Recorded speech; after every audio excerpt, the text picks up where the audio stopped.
In today's video, we are gonna take a look at Aurora Veil Ninetales, and the buffs are just amazing. So you got a smoother attack animation for the Aurora Veil boosted auto attacks.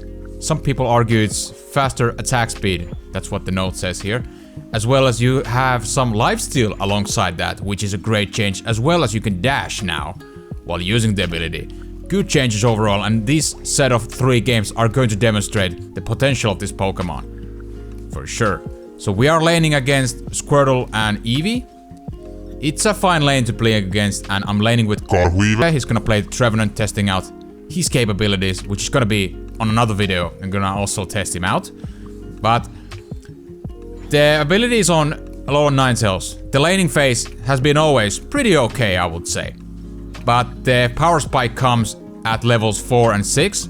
First you get level 4, you get the Dazzling Gleam, which I'm gonna run addition to Aurora Veil. And then at level 6 you get the Aurora Veil, which is gonna be amazing. And these games will demonstrate how good this Pokemon actually is right now. It's really good. It's really good. I'm really digging the changes. I'm so happy. It feels like we're back at the roots now that the people are starting to use Dazzling Gleam and Aurora Veil, okay? Because it used to be when this game got released, everyone was running this build. Then people started doing the Avalanche build, you know? So it's a nice change of pace. I do definitely like the changes here. And that A9 gets some love, gets some variety on his playstyles given. So the first gank was pretty okay. We'll just keep farming. Might take some skirmishes if the situations allows us to. But we don't really have any motive to fight right now. So gonna take some of the farm, just trying to get the level 6 fast. And we do rotate on the first Dreadnought when the time arises. I can see the Squirtle being greedy, so I'll go with this Trevenant here. And create crowd control, create pressure coming from this Trevenant. The focus band is gonna proc on the Squirtle, but it's not gonna be enough. Look at this. He's just gonna get melted. And same for the Sylveon, he's going for the back cap. We wanna capitalize on that. And yeah, you can see the dash is pretty good, but you also want to be smart about using that cooldown. Because in that scenario, I could use the Aurora Veil better. Because I was coming sort of behind from the Sylveon. And you're gonna see both good and bad usage of the Aurora Veil during these 3 games. To get sort of that perspective, like when to use it and what's the most efficient way. So Dreadnought is gonna be up. I'm just straight rotating the bottom alongside with Trevenant. You want to do this. I'm not emphasizing this, probably not enough, but Rotom is not as important. Unless you're like super behind, like level 4 or something, maybe then you could stay top lane and farm. But we're level 6, we're level 7, we're on a pretty healthy hands over here, so we're gonna help these homies to get the Dreadnought. Dartrix is already DPSing it as we are peeling him, which is really good, because he gets the free hands to do the DPS work. And it's the right Pokemon to do the DPS work. While the ones with crowd control and tanks, etc. should take the front line and enable for those DPS to freely do the DPS on the Dreadnought. You don't want to resort into those coin flippy dippy situations. The Rotom's is gonna crash on the tier 1, but I'm not honestly worried about it because Dreadnought is just far more important. That global shield alongside with the XP is just super good. So little skirmish coming up. The Sylveon's gonna unite for some reason. I don't know why. Guess he can make it up for the second Dreadnought. Also, quick note on the unite move. It hasn't been changed. It's still quite mediocre. It's okay, but nothing too like. You got that nice AoE burst of damage. It's fine, but nothing mind-blowing in my opinion. And I also want to say about the unite move usage. Usually, especially when you don't play jungle, you want to save your first unite move for the second Dreadnought. And the following unite move, you're gonna save for Zapdos. That's the usual pattern here. That you get 2 unite moves, first you use for the second Dreadnought, and the latter you will save for Zapdos. You could argue that if there's fight coming up now, I could use the unite move, but then it comes down to whether I have the Dreadnought unite move. Because you want to save these unite moves for the big goals. You have to have a motive to use the unite move. You understand? So that's why I hate when people are using unite move when there's no clear motive to do so. Yeah, you could get a couple kills there and here and there, but is it really worth it? You have to think about it in that perspective, because you don't get these Unite moves too often. Unless you're Pikachu or Talonflame, but... but with the other Pokemon, yeah, you want to be careful how to approach when using the Unite move. But Aurora Veil, it's a great repositioning tool. I really like it. It's super good, man. Like, it's good to see on a Pokemon like A9 that he does get some mobility, because this Pokemon really needs that mobility. So it's great, it's great. And you can get like 6 to 7 boosted auto attacks when doing the Aurora Veil. But also keep in mind, you have to be inside the Aurora Veil to get its benefits. Same for the allies, for sure, so you want to keep that in mind. We do get the Dreadnought, it's really good. Rotom is up, but we're gonna be focusing on the farm. The Rotom might be taken, but not super worried about. The only important Rotom, in my honest opinion, is the last Rotom. Especially if it's close to Zap, because you can create pressure that way. This tier 1, tier 2 Rotom, like, not as important, not as important. Yes, you can argue that yes, they do get some points in, and you might get this popping that you're struggling to keep up. But if you got those Dreadnoughts instead, you have the XP lead, which is going to mean you're gonna have a better Zapdos fight. And that's, given how much impact Zapdos still has in the game, is the most important thing. Screw the first 2 Rotoms, like seriously, it's not as important. So no Dreadnought, no Rotom, just gonna keep farming this out and see how it goes. There are some shenanigans in the bottom lane, but again, like I just said, there's really no motive to fight there, and they didn't have enough manpower anyways on that fight, so just get the farm done, just get the farm. Look at my level, it's 13, so I'm in a pretty good hands going for this sap fight, and it's all Unite move already ready, and it's looking great, it's looking great. And you can see the attack speed, man, the smooth auto attacks. You can clear out even the bees super fast. Amazing, amazing. We're getting this Blastoise, or trying to get, because he's super out of cut. Same for the Decidueye, man. Look at this. Huge fail on their hands. Huge fail. They're gonna get our Luca, but that's fine. Look at this Greninja. Look at this Greninja. No chance. No chance in hell he's gonna make that trade. It's good to get some picks, but they are still able to make it for the Zapdos, so... I missed my fast jump there. I wanted to jump on the center. If you do it too fast, you might jump on the bottom right. I also made a video about it if you don't know how to do the fast jump, but it saves time. It's very efficient. I recommend it. We're struggling to keep up. So the goals are, the points are somewhat even, but we do have the XP lead. We just want to play this fight smart, and we should be good to go. Sylveon getting horribly positioned, and Karhuive is gonna capitalize on it. He's gonna keeping crowd controlled.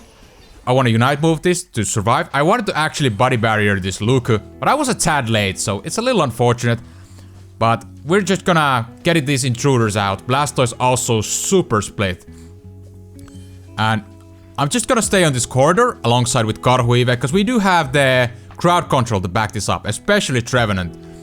He's gonna have very close steal for the Gengar. Almost stole that, but we got it. Our Gengar does get it. But very smart play from this Trevenant to actually peel for our teammates so we can get a safe Zapdos. So he went for this Zapdos corridor and just interrupting these people.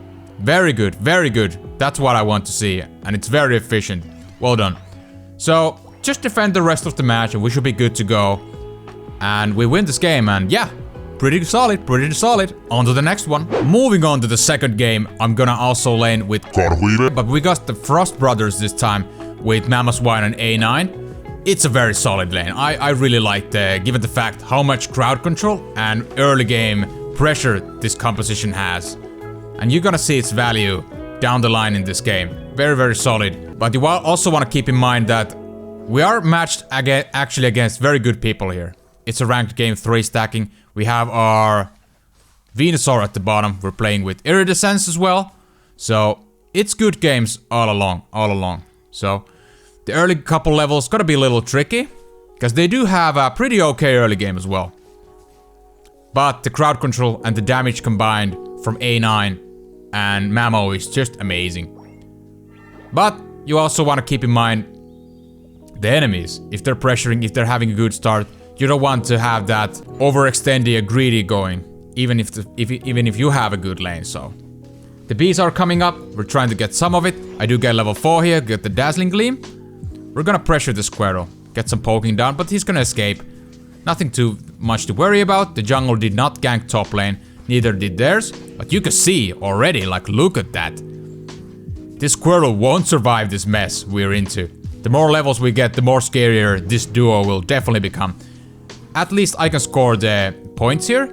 Mamo tried as well, and he's gonna get a little caught. Nice effort to try escape there, but it just wasn't enough. I'm trying to get this Hoopa, but just out of range, I'm not gonna flash out, so I won't get caught in the Squirtle's knockback. Okay. So now just keep farming.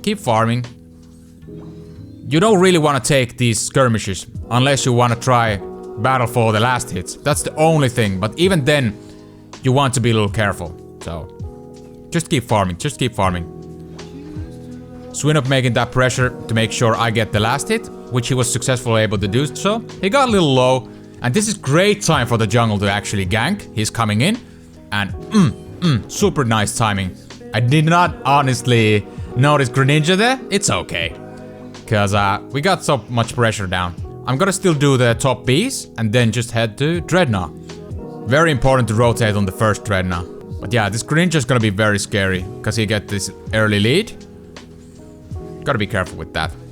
Trying to get some poke down. We do get the war total, that's nice. But don't overstay your welcome. It's about to be soon 700, so just run bottom. But yeah, the repositioning tool with Aurora Veil, I just love it. It's amazing. You can even go leap through those small walls, narrow walls. So it's just great. You just have to be smart about it when to use it, given its 11 to 12 second cooldown. So that's also something I want to emphasize for. But yeah, their Greninja is already 9. Our Charizard is level 9. The level seems to be very even-ish. So the Dread hasn't been started. We're trying to take this fight.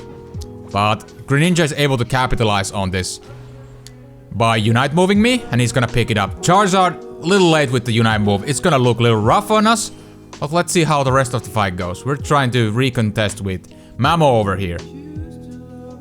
Ooh, it's gonna be resorted down to coin flip. Unfortunately, the Dread wasn't going fast enough. We had only our IV DPSing it, which is not enough in these circumstances. We are desperately trying to take a last hit on this Dreadnought. And even if it costs your life, I would argue that going for this Dreadnought steal is still worth it. Because of the AoE shield and the AoE XP, it's just way too good to pass up. So I'm not too worried about dying there. They're not gonna get a lot of XP from me anyways, in this current given situation. Rotom is up, but we wanna get some farm. We first get the bees, we then might go for the Rotom, if they're not contesting that. And it seems that they're not contesting it, because they are pushing the bottom lane. If I wasn't mistaken, this was actually a 5-stack versus a 3-stack. Fair matchmaking, right? So yeah, just get the Rotom done. So yeah, go with that, and hopefully the bottom lane can defend those intruders, which they do. They get at least a Greninja, so that's good. Get the Rotom done. I wanted to get this tier 1 goal first, but there's just no time because Hoopa's already here. It's gonna crash, unfortunately, the tier 1, but it is what it is. We can at least try get this Hoopa, which we do successfully. That's really good. Don't want to overstay my welcome. Just a little bit. Gonna steal this crab first. Sneaky.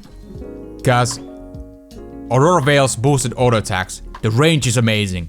So you really want to capitalize on that, as well as the slow factor in it, and that built-in meter. Once you have enough attacks in, it will also stun. So you can do even double stuns with Dazzling Gleam as well, like, amazing. In my honest opinion, I really think Alolan Ninetales, like, definitely stepped it up. It's good to see this. Whoa! 5,000 damage in 1 second. This Greninja got fat, dude.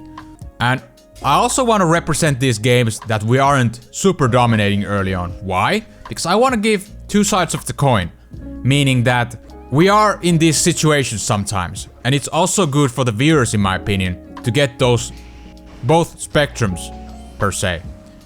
The games that you're not doing as well, what to do in those situations, and the games that you're just dominating. Both are equally as important, but I think honestly, you can even learn more from the games that you lose or you're in behind, instead of the ones that you're snowballing. So glad though that the enemy, the ally team was, everyone was on the Dreadnought, so we were able to capitalize on that. We really needed this XP, so that's good, that's good. Gonna take a step back, because don't want to get Pikachu's stun.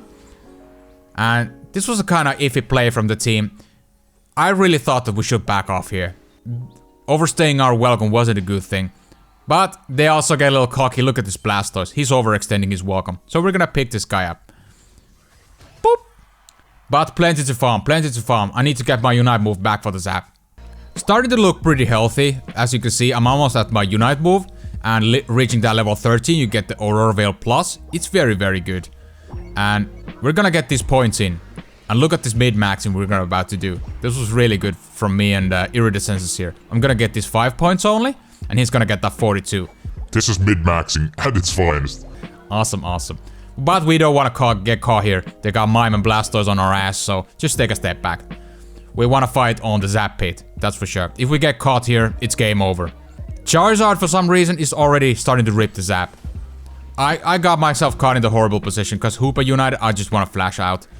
And Greninja Uniting, I'm gonna use my ultimate here to make sure this Charizard won't die. He does get the body barrier, which is great. Charizard beating our jungler, he's gonna be our main DPS, so we can't really afford this guy to die. Very important. We do get the pick on Blastoise as well as on Hoopa. For some reason their Greninja also made a mistake. He's going for the top goal. And their Pikachu and Mime is coming from the Zapdos corridor. So we decided to just go rip for the Zap. And stunning for this Pikachu so he won't steal it. And we do get the Zapdos successfully. Huge mistake from this Greninja not pressuring us up. If he was there in the Zap Pit pressuring us, he would have had a huge chance to turn this one around. But he got cocky, he wanted to put some points in. That's not gonna matter because we get several hundred because of his mistake. GG's. Wall 5 stack, by the way. Going to the next one. Okay, on to the last game. We're gonna do another Mamoswine and A9. Because we had so much fun with this lane, so why not? But this time we're going to the bottom lane.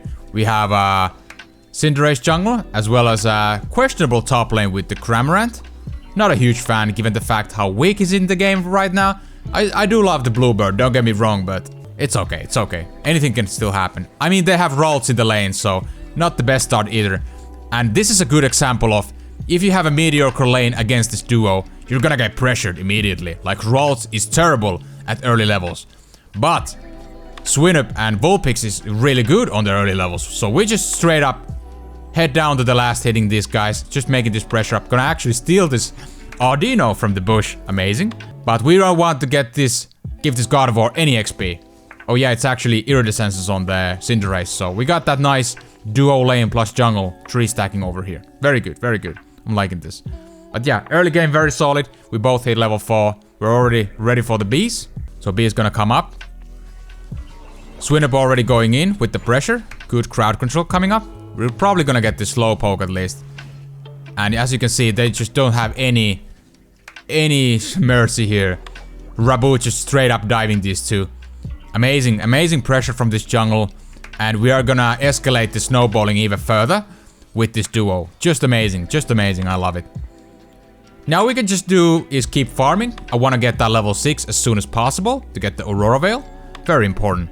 But since we're leading on this lane, we would also ideally want to try terrorize their last hits as well. Because we do have the capabilities to do so, which I'm gonna actually successfully steal their Audino. So that's good, that's good. So now back to our farm. Just keep farming, just keep farming. Our Luca's gonna die on the top, so they have a little iffy start there, but it's what you get when you pick Cramorant on the lane, so that's rough, that's rough. But it's okay, it's okay. The game's not over. But you can see from the XP, we're pretty healthy state. And look at this, look at this. They have their jungle here, look at this. The Decidueye is dead. Mamo gets the buffs, he's gonna be slowing with the auto attacks now. Ralts is dead. And amazing, amazing. That fight alone just demonstrates this comp's potential. Just mwah, voila, amazing, amazing. Winning 2v3s is just that's just wicked, man. So they're not gonna have the tier 1 goal which makes them harder to try contest for the Dreadnought. They still want to pursue this, but I'm gonna keep poking and peeling myself in with the boosted auto attacks. Gonna make them weak, so it's less likely that they will contest. Mamo a little far deep there, but it's okay, it's okay. Look at this Decidueye. They're jungle, by the way, losing to this laner. Very, very insane. And we're gonna get the Blaze Kick from Cinderace as well. And we decided to score here. It's usually risky to score on these tier 2 goals, but keep in mind it's still over 5 minutes, so they don't have the jump pad. So easy score, just do it quick, get out, back to farm. Rotom hasn't been done yet, but it's ideal in this situation that if the tier 1 goal is still active, one should stay in this bottom lane. You could rotate occasionally, but you don't want this bottom goal to be set free for the enemy to just put in the points in. It's very situational. Some people could argue that just leave the goal, go help your team. But I think it's just, you can get some value here. I can get some good needed XP, like these bees for example. No one is contesting these. It's so much XP, so I'm gonna definitely go for this. And I can see they have plenty of people in the top, so I could even still have a chance to score in this tier 2 goal, because they have people here. I decide not to. I go for this center crabs instead, because it's risky, because not everyone is shown in the minimap, so just keep going, doing these core fishes. And that's a little risky when you are defending this tier 1 goal alone, and if you go for these center crabs, you also want to be careful with Pokemon like A9 who doesn't have the best mobility in the game, that they can still do the backcapping. The Gardevoir got the 30, it's not end of the world, it's fine, it's fine. Don't worry about it. I'm so hefty on the XP side of things that I'm not honestly too worried about it. They seem to be doing okay in the top lane. I'm so glad Mamoswine rotated there, because you don't want to have 2 people in this kind of circumstance. Dreadnought's gonna be up. I'm just poking this bush to see. Yep, the Gardevoir was there. You can even poke the bushes that you don't have vision for with the boosted auto attack, so do keep that in mind as well. Dreadnought's gonna be up. It's gonna be 2 versus 2. I have my Unite move ready for this, so I'm definitely gonna save it and use it for this fight, because it's gonna matter. This fight is gonna matter. That's where you want to use Unite moves, on the fights that matter. Usually it's gonna be the second Dreadnought Zapdos. I wanted to get some pressure out, flashing in with the Unite move. Didn't work out too well, wasn't too hot, but it's okay. It's a cold Pokemon anyways. We do get the Slowbro, we do get the Decidueye.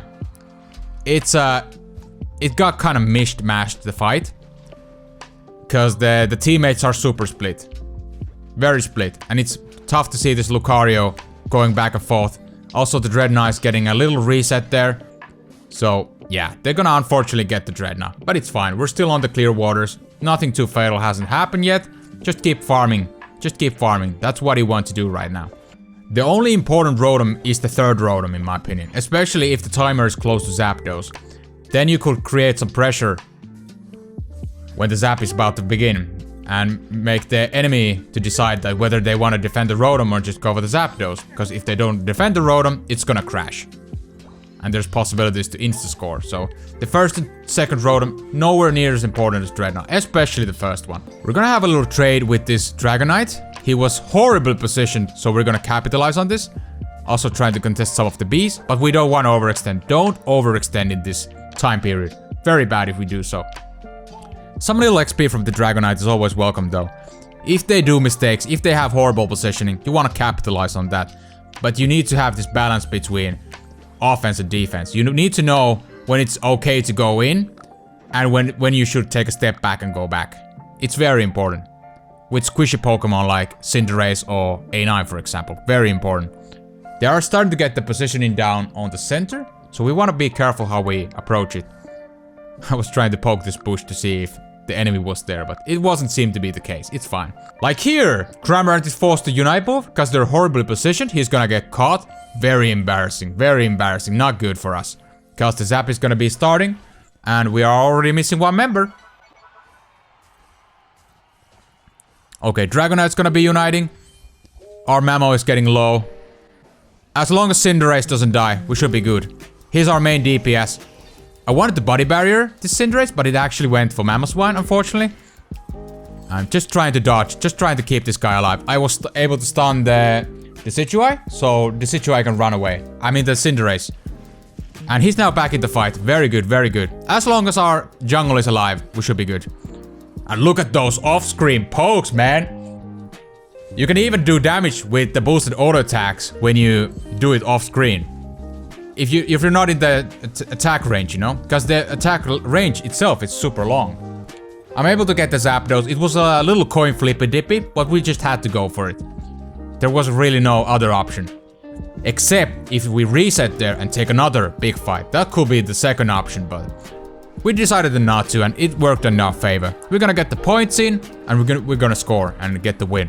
What do you guys think about Aurora Veil Ninetales with the buffs? I think it's amazing. I think it's really, really potentialist. Like, you could even see this in the upper echelon. Let me know down in the comments. Also, I want to know, do you guys prefer me to just cover up one game, or do you like this set of multiple games to be covered? Because I've been doing usually one game, but sometimes I do the multiple games. Let me know down in the comments. Thank you guys so much for watching. If you haven't yet, subscribe to the channel, more great videos to come. And I hope you have a wonderful day. Peace.